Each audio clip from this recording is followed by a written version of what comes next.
Brockway, Carlton King, former Scotland Yard Special Branch and analyse 6 officer and the author of Black Ops.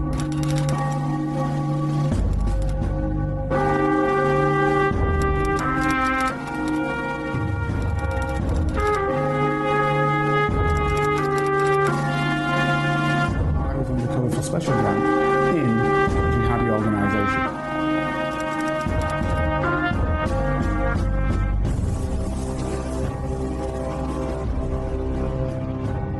If you'd like to help Carlton keep producing the Black Spy podcast and receive episodes and information that's only available to Carlton's special Patreon agents, then you can donate as little as £3, €4 or $5 a month by signing up with Patreon.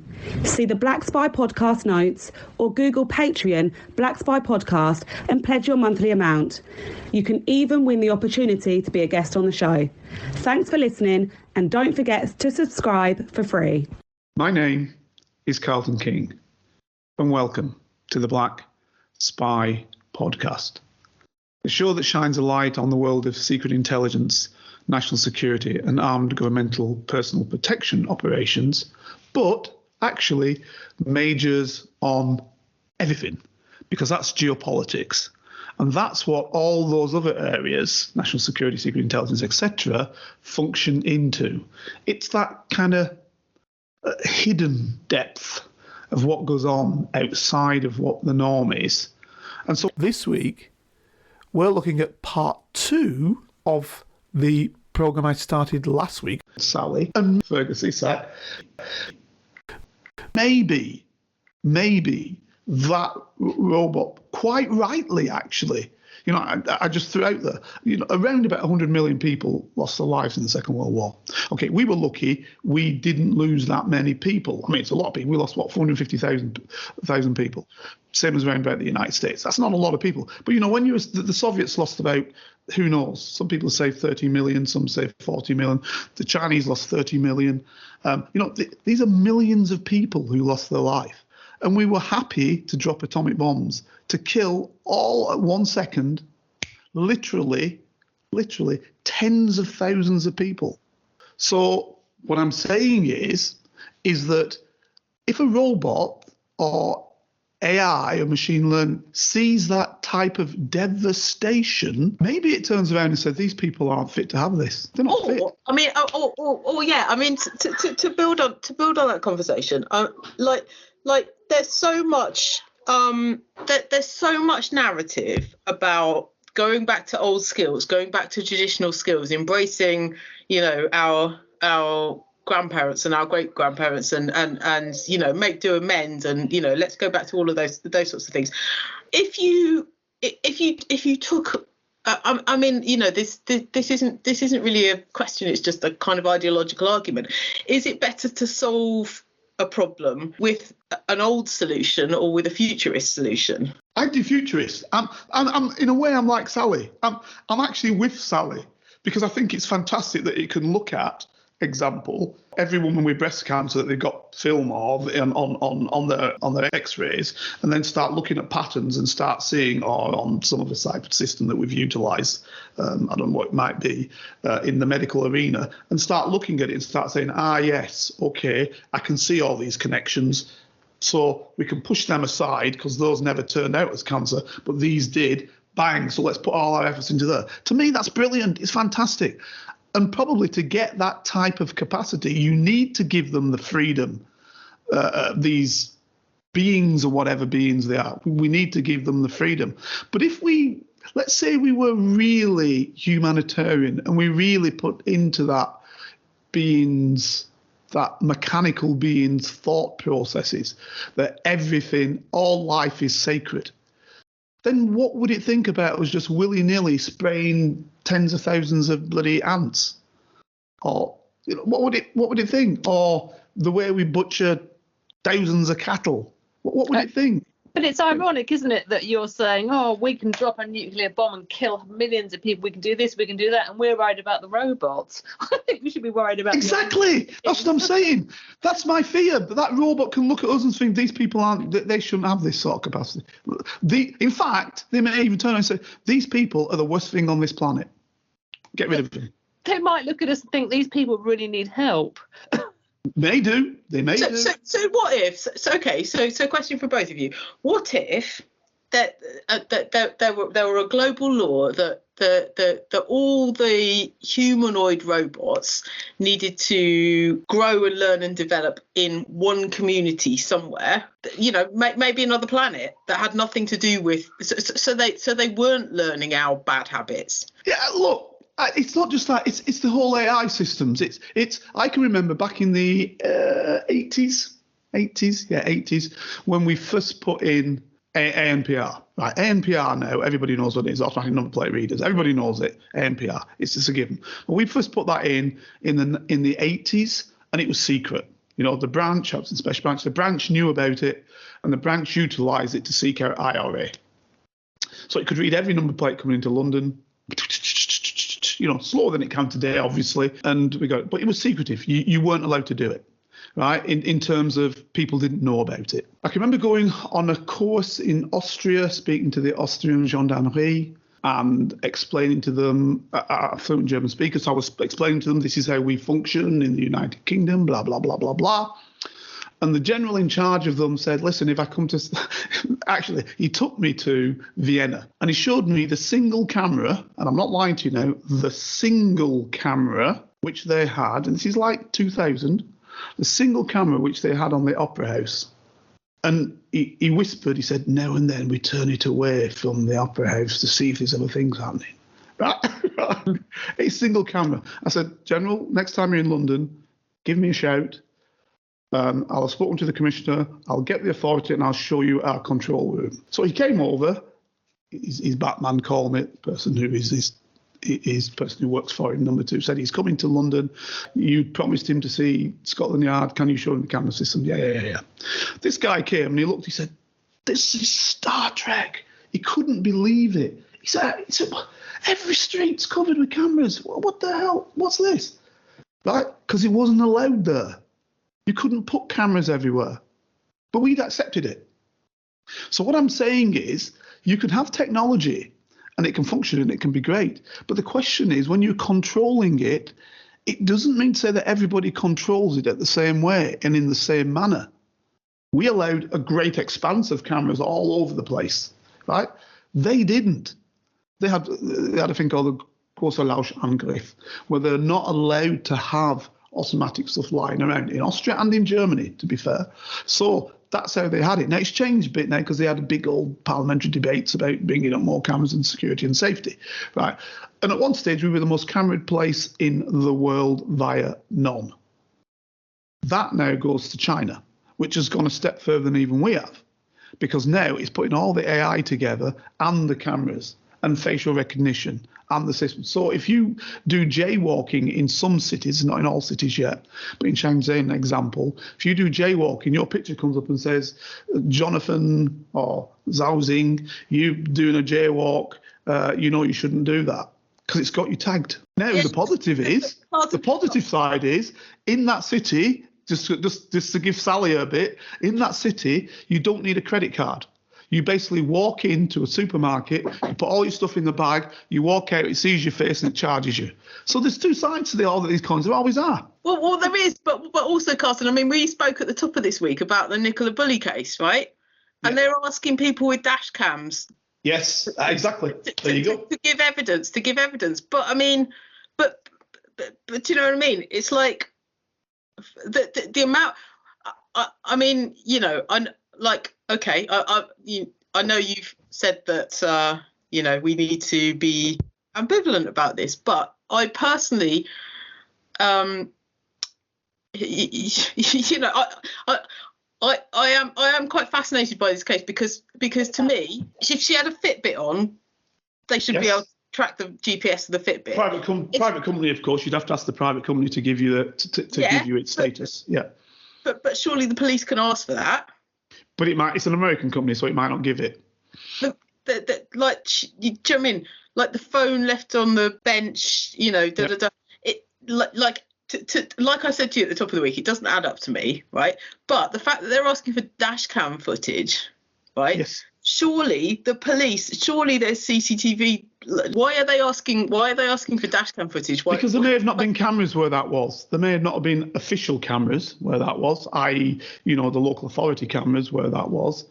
But they know that many people now just drive around with dash cam. So maybe you've just inadvertently taken the person's picture as you drove past her. You didn't notice her, but she's on the camera. So that's why they're asking for things like that. I mean, what I'm saying is that everything can be used positively and negatively. Now, there was a guy, I think an assistant commissioner in the Met a few years back, who, angry that cases weren't being solved, basically suggested, not in any laughter, but in all seriousness, in earnest, that maybe everybody's DNA should be taken at birth. And you know what? A lot of people say, well, why not? I'll tell you why not. I don't believe it. Why should somebody have the state of my DNA? I'd give them mine. This is the point. So you're believing. That's fantastic. Great. You've got it. So at birth, they've got your DNA. Brilliant. So, yeah, if you commit a crime, boom, we know who's done it. You see, if I was a criminal, the problem with me is I never done anything wrong, so I don't care if I'm filmed who's got my DNA. I'm just sort of muddling along quite happily. Until the day, of course, thing, though, right? that you don't do anything. It's a bit like, right? I mean, when I was, I got my driving license in America for starters, and then when I came, and then so I had a driving license when I was 16. You could drive for a year on an American license. Then obviously I got a UK license, but because I'd done that. Like the insurance company was always a bit so then I did you can do that motorway driving course or whatever, and it brings your insurance down, right? Yeah, I'd give him my DNA if it meant I got cheaper health. So your mother or your father provided your DNA at birth to the state, and you're happy with that? They didn't. I'm saying is that's what the proposition is. But let's say, I would not be happy with that. Let's say, look, what would the benefits be, right? So if the benefits would be that there was some health analytics, right? If I was presented with the argument that by giving a sample of my child's DNA would mean that they would tell me the diseases they might be susceptible to, at a particular age, probably the second I'd given birth wouldn't be the time to be asking me, but if they asked me a year later, this would just be taken. Yeah. So this would be taken. So that's the argument. If you've nothing to hide, it's not a problem. That's the argument. Just like Sally said, if you've nothing to hide, what's the problem? So at birth, you don't know how Sally's going to turn out. You don't know what Sally's going to do. But at birth, Sally would have given her DNA to the state, and then potentially, anytime she was anywhere that probably wasn't right, for whatever reason, Sally's in the frame. I don't see that as a positive thing. I'm sorry. And I work for the state, and there's times when I wish we had DNA from a whole lot of people. Okay. When you present, but I just don't see that as correct. That way, Carlton. That yes, I hear what you're saying, but the flip side of that is, we talk a lot about cultural heritage and the misperception of cultural heritage because of because of certain political agendas, and I would be happy if it contributed to the understanding of the cultural mix of a population in a better way, then I think that is a positive thing. I still don't want to entrust anybody. If you make that decision subsequently, to go on Ancestry or whatever, that's up to you. And you give it to a private company to do it, that's up to you. You're making that decision as a human being, and probably an older one. But somebody doing that for you doing that for your children when they're born, I got to question that. Yeah, but are we saying that we'll have children? Futurists in big companies. I'm being slightly flippant here, but futurists in big companies now don't even think about 10 years in the future. They think about 3 years in the future because if it's more than 3 years in the future. Put it like this: if it's less than 5 years in the future, then that technology already exists. Yes. Right. If it's more than 10 years in the future, then they're just bullshitting because they don't know. Right? They're crystal balling. We call it crystal balling. They're crystal balling. Absolutely. But because it's changing so quickly. So even futurists, future tech predictors, can only predict like 3 to 5 years, because they're just talking about what's happening now. If they spoke, about what's happening in 10 years, like the technology is advancing so much, and the implications of that technology is advancing so fast that they can't even do it. So I'm not going to predict 10 years in the future, but let's just say, in 10 years in the future, you might just want to adopt a robot as a child. Yeah, look. Listen, Japan's gone a long way down the route because it's not giving birth to anybody. China now, since it's one-child policy, its birth rate's gone in reverse. So they're now saying you can have as many kids as you wanted. I mean, the reality is, when I was in China, I was talking to a Chinese guy. Well, I used to go there all the time. Chinese fellow said you could always have as many kids as you wanted. You just won't get any help from the state. So the vast majority of people who needed help from the state, i.e. hospital, whatever, and you'd be looked down on by the system. So therefore, what it meant is that coercion meant that you had one child. The problem with that one child was that then that one child, generally you wanted a guy maybe, but either way, they became little princes and little princesses. And then, all your eggs were in one basket in terms of children. But you get used to doing that, and this is where the problem lies. So now they can't get women to give birth for love nor money. So so now they're in decline. So they're talking about putting robots. This is why I'm saying it. Putting robots out to do things that people would have done before. They won't, even if 1.5 billion that they won't have the people to cover, because they need to cover the old people's pensions, etc., etc. Germany's in the same boat.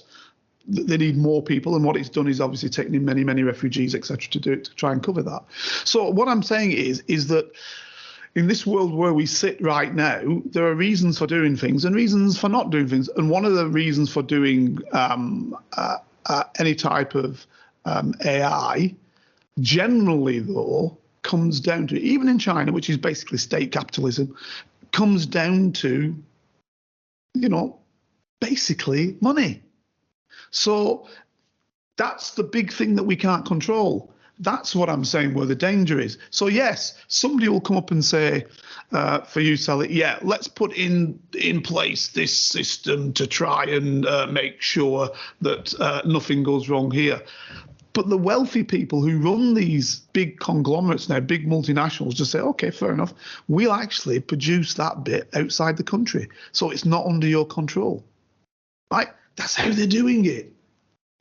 And in last week's conversation, you learned that that's what basically Wuhan, they were testing some of the COVID type systems for the United States before the COVID took off. So because they couldn't do it in the States, they actually sent it to Wuhan for the Chinese to do it. So what I'm saying is, it's all right us saying we will control what you can and can't do. My fear is that because money talks, how do you control what can and cannot be done? What tends to happen is what money can make. And I'd like to, because we're running out of time, I'd like for you, Sally, to actually tell me why money will not win out. I can't because money always wins out. Money is ever thus, isn't it? Money is, our whole society is based around money. Everything is based around money. If it wasn't, nurses and teachers would be getting paid fairly, but they're not. Absolutely. So it's ever thus. I think the problem is the genie is out of the bottle now. It's going to happen. You're not going to stop it. So you can only do your best. And I think, your job, the way you see the world, I see the world as a sort of fantastic magical place, whereas you've had a job you've seen the dark side. I haven't seen it, so I just like to assume the best of everything, and I kind of assume the best of AI. That's the way I look at it. I'd like to think of all the advantages as opposed to all the sinister things that might happen. That's a superb way of putting it. In other words, you say I'm a jaded old geezer is what you're telling me. I swear. Because you're the voice of truth, but I know we made a promise to ourselves, didn't we? We said for 2023 we're going to give the listeners something to take away and think about. And my takeaway for this week is: could an AI trained robot do your job? And for and Carlton, what I'm saying is, when you were deep undercover, for example, could a trained robot have done that? Sally, I'm guessing I'm going more in the direction of the monkeys and typewriters analogy, but given today's sensationalized journalism, could an AI trained robot replicate and understand that? Very good points, Sally. Actually, I'll say mine, and then we'll ask Sally what her points are. Actually, I'll just answer your some of your points. I hope listeners will come in as well. The jobs which are likely to go are the jobs which are either analytical, research orientated, which are generally repetitive in a certain fashion, and are jobs which require a multitude of reading or imbibing of information and then regurgitation in a different format, or even learning from that format. Those are the jobs that are likely to go. What isn't likely to go in the near future, I can take some time to go on, in the near future, are jobs that require some element of dexterity. So your plumber, your electrician, and I'm talking now on local sites. I'm not talking about on massive projects, because on massive projects they can get robots to do that. But on dog groomer, definitely the dog groomer, manicurist, footballer, your person who's going to do your hair, your person who's going to do your beauty, going to do nails. Maybe they could put a robot just do your nails because it's the same thing. So what I'm saying is, actually, what we're calling today professionals. Journalists in particular, because they can write. Today they can do your writing as journalists. Today, not tomorrow. That one that I spoke to you about, actually, a lot of journalists are apparently using it, right? GPT are apparently using it to hit deadlines already, right? So clearly the editors are going to say, well, let's just get rid of the journalists. Let's just let's put it in the machine. Let's let it do it, because it knocks it out quite quickly, actually. So what I'm saying is, and Sally will back me up on this. And obviously, I'm realising that we're conscious of time, but Sally will back me up on this. The thing is, there has to be a human in tabloid journalism, because the lawyers wouldn't pass it otherwise. No, but again, law's another one. Law is one, dead simple, whereby you've got a massive information, a massive fact, a massive stated cases, etc. And it can whiz through that dead easy and come up with a judicial perspective. In fact, they've already done it in the States. And apparently it passed the bar in the New York State bar for solicitors. The AI passed the New York State bar with 60%. Right? So that's your solicitors already done. It's only improvement from here on in. It's not going backwards, it's going forwards. What I'm saying is, that's the type of jobs that are going to go, I believe. Now, listeners, if you've got something else, please come up with that. What I was going to say for mine would be, what I would like listeners to take away and think about with this whole thing about sentient life. What is it? We assume dogs don't know something, or cats don't know something, or ants or whatever, dolphins. We assume they don't know. We don't know they're not talking to each other. We don't know they're not communicating with each other. We're just making assumptions, an arrogant assumption. So if we're making that assumption, that type of biological life has that, why do we not think that when we create, as we are creating, a mechanical life, that the synapse of the mechanical movements and the electronic movements don't create a type of consciousness within that process? So that's my thing.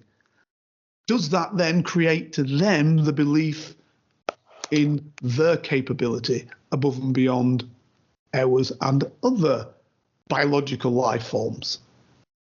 So that would be mine. Floor's yours, Sally, to answer the questions and also add your own.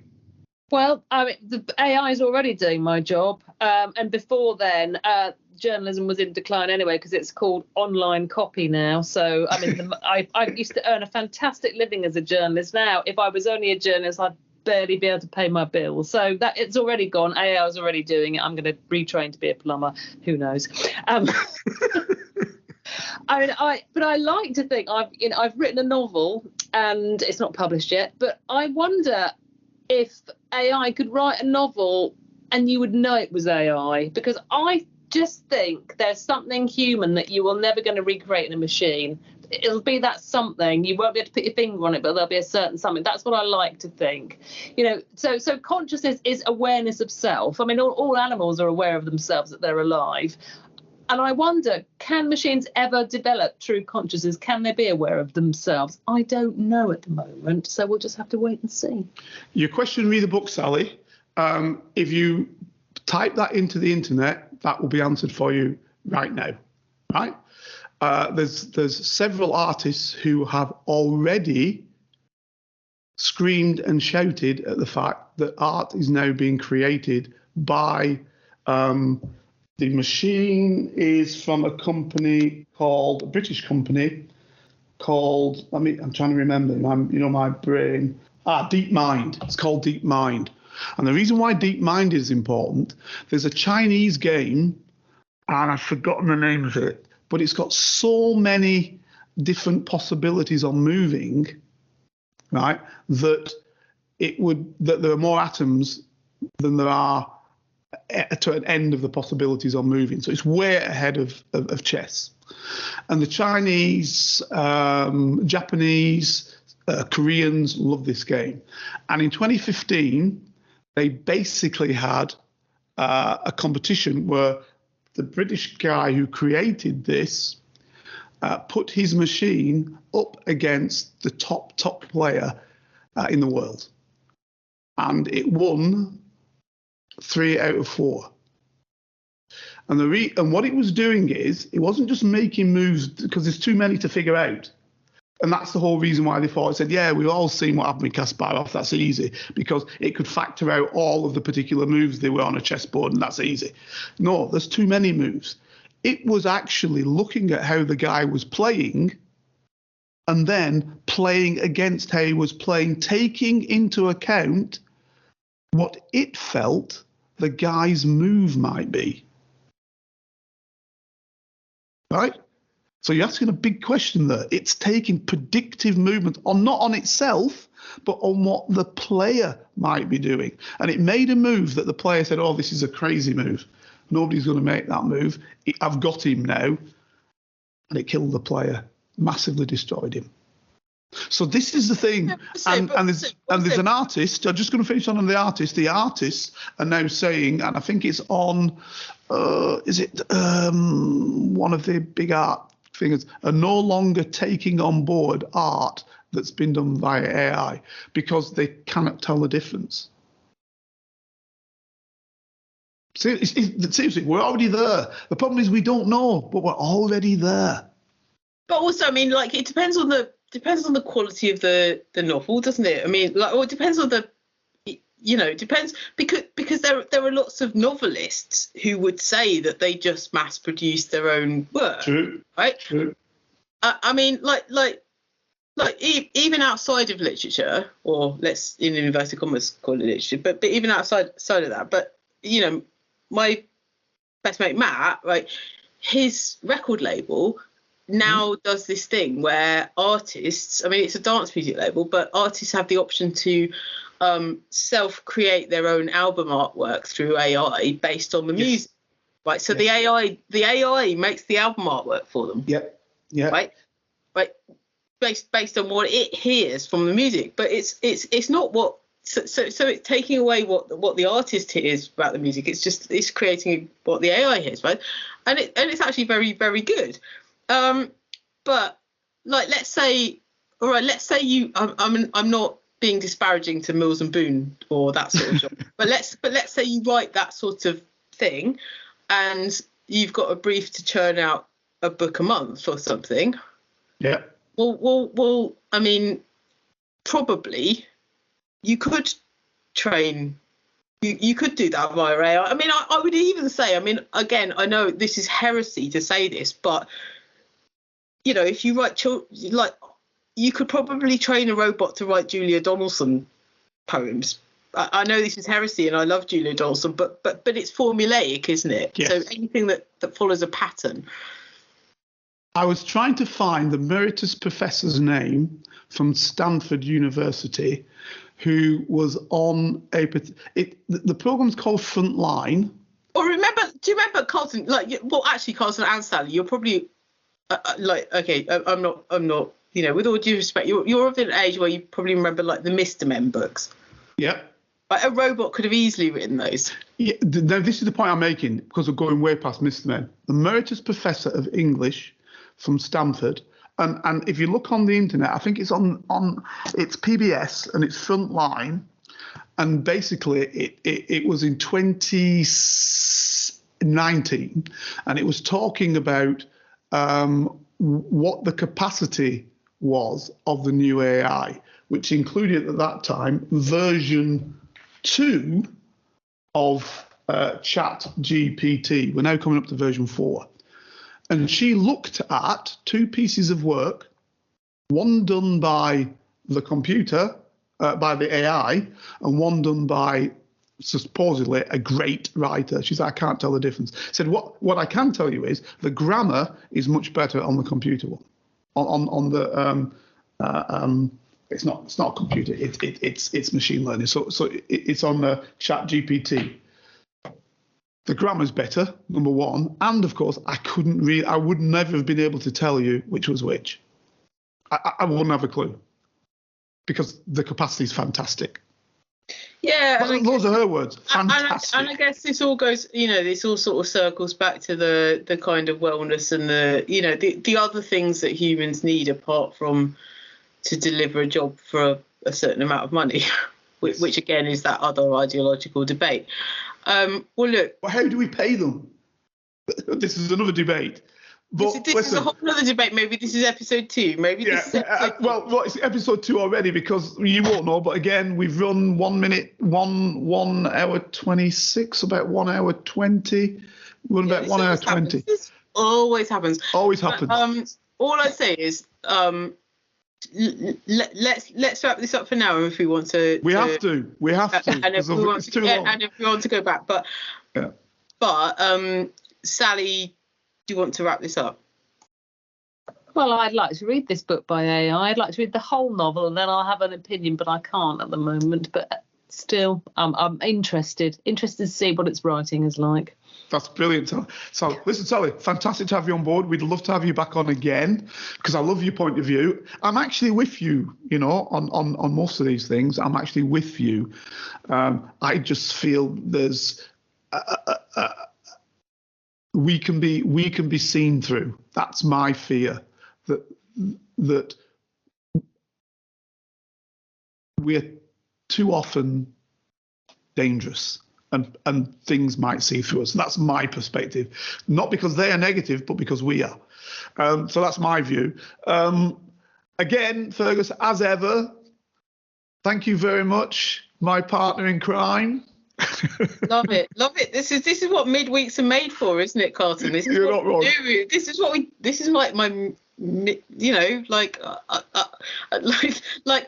I've got 4 kids. I don't go out. I don't go out to late night parties anymore. So this is my midweek fun. Fantastic, brilliant work as normal. Sally, thank you very, very much. And ladies and gentlemen, hopefully we will have your pleasure of listening again next week. If you'd like to help Carlton keep producing the Black Spy podcast and receive episodes and information that's only available to Carlton's special Patreon agents, then you can donate as little as £3, €4 or $5 a month by signing up with Patreon.